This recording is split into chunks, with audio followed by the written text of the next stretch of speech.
Hello and welcome दोस्तों to 5 minutes engineering. आज का वीडियो आके बड़ा कमाल का होने वाला है दोस्तों, क्योंकि आज के इस वीडियो में भैया एक बहुत ही अहम प्रक्रिया के बारे में अपन बात करने वाले हैं, डेटा कलेक्शन। चाहे फिर भैया अपन डेटा साइंस की बात कर ले, डेटा एनालिटिक्स की बात कर ले, देखो भैया उनके नाम में भी पहले डेटा ही आ रहा है, तो अपने को पहले डेटा ही मांगता है, और अगर वो मांगता है तो उसको कलेक्ट करना बनता है। एंड उसी प्रक्रिया को अपन डेटा कलेक्शन कह रहे हैं। अब उसमें वो डेटा बहुत सारे अलग अलग विविध विविध प्रकार के भी हो सकते हैं, स्ट्रक्चर्ड हो सकते हैं, अनस्ट्रक्चर्ड हो सकते हैं, ऑडियो हो सकता है, वीडियो हो सकता है, टेक्स्ट हो सकता है, इमेज हो सकता है, एनीथिंग इट कैन बी। लेकिन उसे भैया कलेक्ट करना अपना परम धर्म है, उसके बाद ही आगे की सारी प्रक्रिया जो है वो होने वाली है। तो मतलब यहां पे आप इनिशियली जो आपका एक ऑफिशियल सोर्स है वहां से क्या लेते हो, डेटा लेते हो, और उस डेटा को अपन बोलेंगे एकदम रॉ कच्चा डेटा जो है वो अपने को मिलता है। अब उसमें बहुत सारी इंप्यूरिटीज होती हैं, उसमें बहुत सारी अननेसेसरी चीजें होती हैं, तो अपन क्या करते हैं, रिडक्शन, क्लीनिंग, बहुत सारी प्रक्रिया मारते हैं, पूरा रंदा मारते हैं भैया उस डेटा के ऊपर, और फिर जो निकल के आता है सोना, उसे बोलते हैं भैया अपन नॉलेज। नॉलेज मतलब क्या कि वो एक तरीके से किसी एक पर्पस के लिए, किसी एक रिक्वायरमेंट को फुलफिल करने के लिए, उसके बेसिस पे कुछ डिसीजन लेने के लिए ये नॉलेज आपके काम आने वाला है। And that is what the main motive of data collection is. तो उसमें भैया आपको पहले से ये समझना होगा कि कौन कौन से सोर्सेस वैलिड हैं। वैलिड सोर्सेस से ही अगर आप डेटा कलेक्ट करोगे तो वो आपके काम आएगा। सिंपल सा मुद्दा है। फॉर एग्जांपल अगर मैं बात करूं, यार देखो, मुझे किसी एक स्टूडेंट का जो है कितना परसेंटेज आया ये मुझे मांगता है, बराबर है। किसी स्टूडेंट का कितने परसेंटेज आए हैं ये मुझे कैलकुलेट करना है, कंप्यूट करना है, उसमें कुछ आंकड़े होंगे, ठीक है, जैसे कि सब्जेक्ट में मार्क्स मिले ये होंगे। तो अपना डेटा क्या होना चाहिए कि वो किस क्लास में है और उसके सब्जेक्ट्स कौन कौन से, और उस सब्जेक्ट में उसको मार्क्स कितने मिले, ये उसका सिंपल डेटा अपने पास होना चाहिए। लेकिन अगर मैं उसमें उस डेटा में अगर उस स्टूडेंट की सारी इंफॉर्मेशन दे दूं, तो मतलब उस स्टूडेंट का नाम क्या है, उस स्टूडेंट का सरनेम क्या है, स्टूडेंट के पापा का नाम क्या है, मम्मी का नाम क्या है, मौसी का नाम क्या है, मौसे का नाम क्या है, अंकल का नाम क्या है, आंटी का नाम क्या है, उसके फोन नंबर क्या है, 2 फोन नंबर, 3 फोन नंबर, पापा का फोन नंबर, घर का address, permanent address, temporary address, landline number, ये सारी इंफॉर्मेशन की जरूरत है ही नहीं भाई अपने को। अपना पर्पस क्या है, अपने को परसेंटेज कैलकुलेट करना है। तो this is unnecessary, this is not valid information. तो वैलिड क्या है, सिर्फ उसके मार्क्स। तो अपन वही चूज करते हैं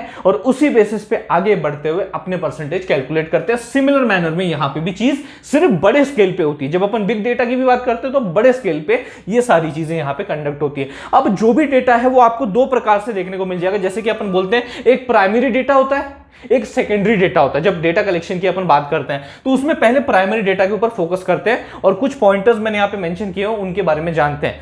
प्राइमरी डेटा, पहला, जैसे नाम ही सजेस्ट करा, पहला रॉ, कच्चा, सच्चा, ओरिजिनल, एक ऐसा डेटा जो कि अभी अभी अभी अभी भैया ताजा ताजा अपन ने अपने ऑफिशियल सोर्स से निकाला है।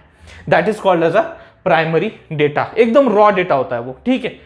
अब उसमें भी बहुत सारे मेथड्स हैं। मतलब अगर आपको प्राइमरी डेटा ऑब्वियसली चाहिए होगा तो उसके लिए आपको कुछ ना कुछ मेथड्स लगाने पड़ेंगे। कौन कौन से होंगे तो वो सारे यहां पे लिस्ट डाउन करके रखे हुए हैं। पहला जो सबसे बेसिक मेथड है वो है इंटरव्यू। सिंपल, बहुत सारे इंटरव्यूज आपने देखे होंगे, सवाल जवाब होते हैं, जवाबों से बहुत कुछ अपने को जानने को मिल जाता है। अब ऑब्वियस सी बात है उन जवाबों में कई बार कुछ अननेसेसरी चीजें भी होती है, लेकिन कुछ चीजें होती है जो कि भैया अपने बहुत काम की निकल जाती हैं। तो वही चीज इंटरव्यू के थ्रू अपन यहां पे करते हैं, वो डेटा अपने को यहां पे मिलता है। एक होता है इंटरव्यूअर, एक होता है इंटरव्यूई, है ना, ऐसे कुछ होता है। तो वो सवाल जवाब चलते हैं और आपको अपना डेटा मिल जाता है। उसके बाद सर्वेज। आप सर्वेज कंडक्ट करते हो, आपने देखा होगा बहुत सारे ऑर्गेनाइजेशंस है, बहुत सारे इंस्टीट्यूट्स है, लगभग सबके सब जो है एक सर्वे कंडक्ट करते हैं। वो जानना चाहते हैं कि मार्केट में डिमांड क्या है, पब्लिक क्या चाहती है, उसका पूरा का पूरा एस्टिमेट उनको मिलना चाहिए। Most of the people will be able to relate to this कि सोशल मीडिया पोल्स होते हैं। देखिए, सोशल मीडिया पोल्स के थ्रू भी सर्वेज कंडक्ट किए जाते हैं। कई बार आपको मेल्स भेजे जाते हैं, कई बार आपको कुछ गूगल फॉर्म्स होते हैं वो भरने होते हैं, ताकि आपका फीडबैक, आपका जो ओपिनियन है वो पहुंचे, वो एक डेटा के रूप में आप तक वो पहुंचे। And that is how the survey is most important. और ये बहुत पहले से चलता आ रहा है, ठीक है।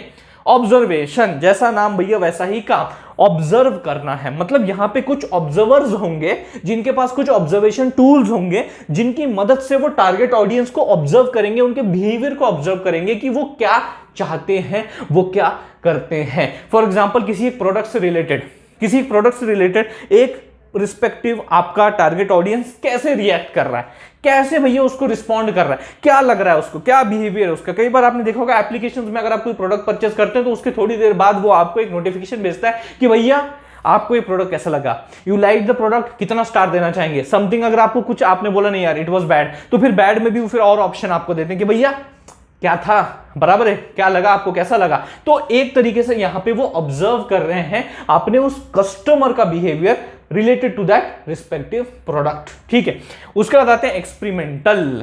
एक्सपेरिमेंटल मतलब यहां पे भैया पूरा सीआईडी को बुला के इंतजाम करना है, अपने को इन्वेस्टिगेट करना है एक्सपेरिमेंटल मेथड्स। उसके में भी बहुत सारे टाइप्स हैं, जैसे कि सीआरडी कंप्लीटली रैंडमाइज्ड डिजाइन, जैसे कि नाम ही भैया इसका बता रहा है कि ये एक ऐसा एक्सपेरिमेंट है जो कि कंप्लीटली रैंडमाइज्ड है, उसमें रेप्लिकेशन भी आपको देखने को फंडा मिल जाएगा, और ये डेटा एनालिटिक्स में ज्यादातर अपन इसका इस्तेमाल कर रहे हैं। अगला एक्सपेरिमेंटल डिजाइन है RBD, that is randomised block design. तो ये भैया एक ऐसा एक्सपेरिमेंटल डिजाइन है जहां पे आप अपने एक्सपेरिमेंट को डिवाइड कर रहे हो भैया, तोड़ रहे हो छोटे छोटे चंक्स में, स्मॉल यूनिट्स में, जिनको आप बोल सकते हो ब्लॉक्स, और अब उन ब्लॉक्स पे इंडिविजुअली अपन रैंडमली, जैसे आर है ना रैंडमाइज्ड है ना, तो रैंडमली अपन क्या कर रहे हैं, उनके ऊपर कुछ एक्सपेरिमेंट्स परफॉर्म कर रहे हैं, and we are trying to draw the results by using a very famous technique that is ANOVA, analysis of variance. अगला एक्सपेरिमेंट डिजाइन भैया लैटिन स्क्वायर डिजाइन निकल के आता है। मतलब यहां पे स्क्वायर ये टर्म है, तो मतलब कुछ तो स्क्वायर टाइप होने वाला है, तो आप इसको ऐसे देख सकते हो कि it is kind of arrangement of squares, n by n squares. Now that n क्या होगा value, it depends upon your experiment and purpose and requirement जो भी है, तो उस हिसाब से आपका वो स्क्वायर्स डिपेंड करेंगे, और उसमें भैया जो आपके रोज एंड कॉलम्स का मामला होता है वो इक्वल होगा, मतलब the number of rows will be equal to number of columns, और पर रो के हिसाब से जो भी आप उसमें भैया लेटर डालने वाले हो it's going to be only once. इसका एक सबसे बेस्ट एग्जांपल अगर मैं दूं ताकि आपके दिमाग में छप जाए कि एलएसडी क्या है, सुडोकू, ये है भैया सुडोकू पजल, ये किसका एग्जांपल है, एलएसडी का। अब ये तो हो गया भैया प्राइमरी डेटा के बारे में, अगले वीडियो में भैया अपन सेकेंडरी डेटा के बारे में भी बड़े डिटेल में जानेंगे, लेकिन हाल फिलहाल के लिए वीडियो अगर आपको पसंद आ गया तो इसे लाइक कर दीजिए, उससे भी ज्यादा जरूरी इस वीडियो को शेयर कीजिए अपने सारे दोस्तों के साथ। थैंक्स अ लॉट दोस्तों फॉर वाचिंग दिस वीडियो।